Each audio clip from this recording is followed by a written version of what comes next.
Bien, bonjour à tous, bonjour à toutes. Je suis sur le sentier de Compostelle, sur le chemin, un des chemins de Compostelle, et plus précisément sur mon chemin. Je suis à l'île de l'One, sur le GR8, plus communément appelé la voie du littoral, et on va rencontrer quelqu'un qui est amoureux de la vie, amoureux de tout. C'est vraiment un moindre mot. C'est une personne extraordinaire qui fait un métier ancestral, qui fait le métier de saunier. On va rencontrer donc Johan Evenot.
Johan, donc merci de nous accueillir. On a déjà un petit peu discuté ensemble là, et là on est sur le marais du Ribalan, c'est ça? Alors Rivolo, Ah, c'est même le marais Rivolo. Bon, alors il y a plusieurs marais Rivolo, c'est un ensemble de plusieurs salines. Et entre autres, ça c'est une des salines de Rivolo. Mon voisin à côté a également une des salines de Rivolo, qui surnomme d'ailleurs Rivolia en patois.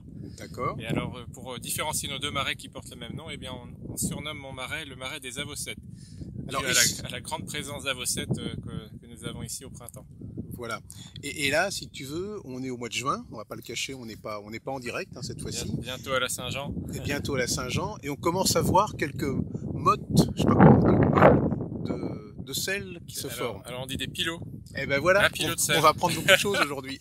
Ben, tu vois, dans un marais salant, il y a beaucoup de compartiments, et ce sont toujours les mêmes, hein, on les modifie pas. Il y a ce qu'on appelle les métières, les tapes, les contre-tapes, les outets, les brassious. Il y a les aires salantes.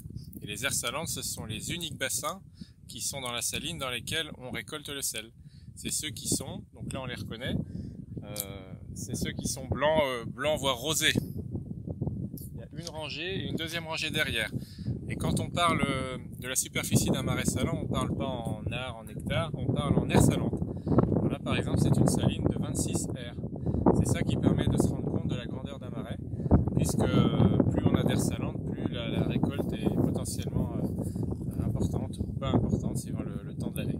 Et si je me trompe pas, les outils, c'est toujours des outils ancestraux qui existent depuis des années. Ça doit faire à peu près 1000 ans qu'on fait du sel sur la commune de l'île de l'One et sur le pays de l'One, hein, et même dans l'ouest de la France. Les plus vieilles archives parlent déjà des mêmes outils. Tous les anciens, c'est ça qui utilisaient les mêmes outils. L'outil principal, c'est la scie-mouche. La scie-mouche, ça vient du mot cimauge. Dans les vieux textes en vieux français, on lit la scie-mauge qui en patois dit la scie-mouche ici localement. C'est l'outil principal, c'est la fameuse grande rabelle qui nous sert soit à pousser ou à tirer la vase au printemps pour nettoyer le compartiment. Et c'est le même outil qui nous sert à récolter le sel tout l'été. Alors ici on est au mois de juin, l'épopée si je peux dire c'est en septembre-octobre, enfin septembre plutôt, à condition qu'il ne pleuve pas bien sûr. Alors non, pas tout à fait, le meilleur moment c'est à partir de la Saint-Jean, c'est pour ça que j'en parlais tout à l'heure, on arrive bientôt à la Saint-Jean. Traditionnellement à la Saint-Jean c'est le moment où les sauniers commencent les récoltes de sel, les premières récoltes de sel. Et ils sont vendus tout de suite ou on attend un petit peu? Ah non, on vend notre sel sur l'année suivante. C'est ce qu'on a vu tout à l'heure en montrant tous les Voilà, exactement. Tous les mulons qui sont sur les bossis, ce sont les tas de sel de l'année dernière qui sont stockés et en même temps ils s'égouttent petit à petit. Et le sel que nous allons récolter cette année va être monté au jour le jour chaque jour de récolte, la récolte sera montée sur le tesselier, l'emplacement où est le tas de sel, et il va s'égoutter ici et être stocké jusqu'à ce qu'il soit vendu. Donc l'entassement, ça s'appelle un tesselier, ce qu'on voit ici. Le tesselier, le tassier en patois, c'est le tas de sel, l'emplacement du tas de sel. Alors il y a une chose qui m'a surpris un petit peu en préparant cette interview, cette émission, c'est que tu n'étais pas du tout de famille saunier, toi. Alors oui et non, moi j'ai jamais connu ma famille faire du sel, mais je suis arrivé à l'île de l'One il y a 22 ans à peu près, et j'ai découvert le père Raffin, Que j'ai connu ici. jusqu'à ce qu'il quitte le métier par obligation, hein, parce qu'il a 90 ans, vers 2012. Mais moi-même étant natif de Saint-Hilaire-de-Lille, mes grands-parents et mes arrière-grands-parents ont exercé ce métier. Mais ils avaient arrêté comme bien... Quand tu étais jeune, tu n'y allais pas dans les marais. Ah non, ma grand-tante m'emmenait sur les salines de son propre grand-père à l'époque, elle me racontait toutes ces histoires, mais je ne l'ai jamais connu, non. Non. Et tu crois qu'il va y avoir l'orage aujourd'hui, non? Ah, quand ça vient du sud, quand c'est dans les terres, on n'a presque aucune chance de l'avoir. Et quand ça vient du sud... Et là, s'il y a l'orage, ça veut dire que c'est pas folichon, quoi. Et s'il tombe un peu d'eau, ça fera pas de dégâts, et puis dès qu'il fait beau derrière, ça va sécher et ça sera reparti. S'il tombe 20, 30, 40 mm ou plus, là c'est la cata. Tout sera dilué et tout sera sali. Ça, c'est le sel arrive, là.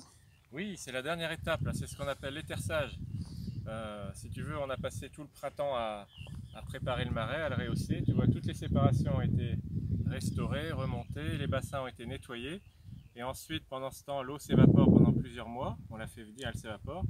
Et arrivé au mois de juin, si le temps a été convenable, comme cette année, là, jusqu'à présent, eh bien, lorsque le sel arrive dans les aires salantes, donc cette rangée-là, que je suis en train de nettoyer, eh bien, la dernière étape, c'est celle que je suis en train de faire. C'est l'étersage, c'est-à-dire que tu jettes toute la dernière vase qui reste dedans avec ce sel, pour mettre le fond propre, en terre battue, bien propre, à sécher au soleil. Et la saumure qu'on a réussi à obtenir tout le printemps, cette eau archi salée, on va la ramener dedans 24 heures après. Et là, c'est là que tout démarre. Les récoltes de sel commencent et tu travailles sur un fond qui est propre. Et par contre, tout le sel sera vendu que l'année prochaine, non? Le sel qu'on fera cette année sera sûrement vendu que l'année prochaine, oui. Quand il sera bien égoutté en tas, on le mettra en mulon, en tas. Il sera bien sec, bien serré, bien propre, quoi, bien sec. Mais tu vois, là c'est dommage aujourd'hui, tu vois, les orages qui arrivent. Donc ce qu'on est en train de faire, peut-être que ça sert à rien, on va voir. Il faudra que tu recommences à... Et s'il pleut de trop, toute l'eau va se diluer, toute la poussière, la terre des chemins va dégringoler dans les bassins que je nettoie. Donc il faudra vider et renettoyer, et surtout on va perdre du temps. Parce que là, si on démarre à cette saison, c'est parfait. On peut faire plusieurs tonnes de sel par semaine, en faisant tous les jours. Alors que s'il pleut, il n'y a plus rien, il faut recommencer, et pendant ce temps, les jours passent et l'été passe. Oui. Donc si on échappe à la pluie, là on est au parfait moment pour démarrer la saison convenablement, c'est-à-dire, comme je te disais tout à l'heure, à la Saint-Jean.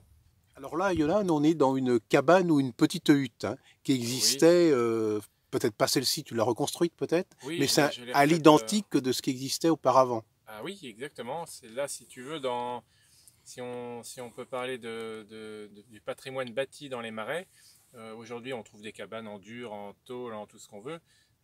Mais la seule et unique cabane traditionnelle qu'il y avait autrefois, et il y en avait beaucoup parce que les gens travaillaient sur le marais énormément, ils cultivaient les baucis, ils entretenaient leur marais à poissons, et surtout ils exploitaient les marais salants. Et au bord de chaque saline, étant donné qu'ils venaient travailler toute la journée, ils avaient des petites, on peut appeler ça une hutte, c'est la cabane. Ça fait moins de 5 mètres carrés, c'est enterré, on ne le voit pas ici, mais on est enterré à moitié sous le bossis du marais. Donc on le voit bien un petit peu ici, oui, on voit bien enterré. Que la terre se fendille. Et c'est fait avec de la paille aussi? Vraiment avec les matériaux du coin, c'est de la terre, des branches et des roseaux. Et là où tu es assis, ça servait de lit, non, autrefois? Ah mais ça c'est pour faire la sieste, c'est le pouiron, le banc. C'est ici que tu fais une petite sieste. En fait, dans le marais salant, quand on travaille au printemps, il peut venir une averse. Et quand on travaille pendant les récoltes l'été, il fait extrêmement chaud. On y reste toute la journée. Le seul et unique point d'ombre du marais, c'est la cabane. C'est-à-dire que c'est tout bête, c'est tout petit, mais c'est indispensable à la vie du saunier. En 1928, il y avait 96 marais autour du bourg d'Olonne et de l'île d'Olonne. Et ce qu'il faut savoir, c'est que cette année-là, un record avait été battu avec 2400 tonnes de sel. C'est ainsi que se termine cette émission sur les marais salants. Je crois qu'on a tous appris beaucoup de choses aujourd'hui. Et encore un grand merci à Johan. Et si vous avez l'occasion de passer par ici, n'hésitez pas à venir à l'île d'Olonne et à Olonne pour visiter ces merveilleux marais salants.